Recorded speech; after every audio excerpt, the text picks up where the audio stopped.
গাজায় আগ্রাসন চালিয়ে গাজাকে দুর্দশায় ফেলে শান্তিতে নেই ইসরায়েলও। ইসরায়েলে ঘুম হারাম করে দিয়েছে হামাস ও হুথি। প্রায় প্রতিদিনই রকেট ক্ষেপণাস্ত্র হামলার ভয়ে অস্থির হয়ে থাকতে হচ্ছে ইসরায়েলকে। মঙ্গলবার আবারও হামলা চালিয়েছে ইয়েমেনের হুথি বাহিনী। ইসরায়েলের প্রধান ও সবচেয়ে বড় বিমানবন্দর বেন গুরিয়নে ব্যালিস্টিক ক্ষেপণাস্ত্র ছোড়া হয়েছে।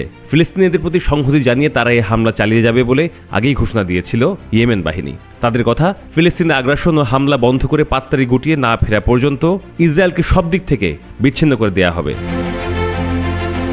ইয়েমেন বাহিনীর মুখপাত্র ইয়াহিয়া সারি জানিয়েছেন, আমরা বেন গুরিয়নে 2টি ব্যালিস্টিক ক্ষেপণাস্ত্র ছুড়েছি, একটি জুলফিকার নামে মধ্যপাল্লার, আরেকটি ফিলিস্তিন 2 নামে হাইপারসনিক, এবং আমাদের হামলা সফল হয়েছে। বিভিন্ন গণমাধ্যমের খবরে বলা হয়, রাত 8টার দিকে ইসরায়েলের দখল করা ফিলিস্তিনের মধ্যাঞ্চল ও পশ্চিম তীরের দক্ষিণাংশে বিমান হামলা সাইরেন বাজানো হয়। ওই অঞ্চলগুলোর আওতায় 30টিরও বেশি শহর পড়ে। সাইরেন বাজানোর পরপর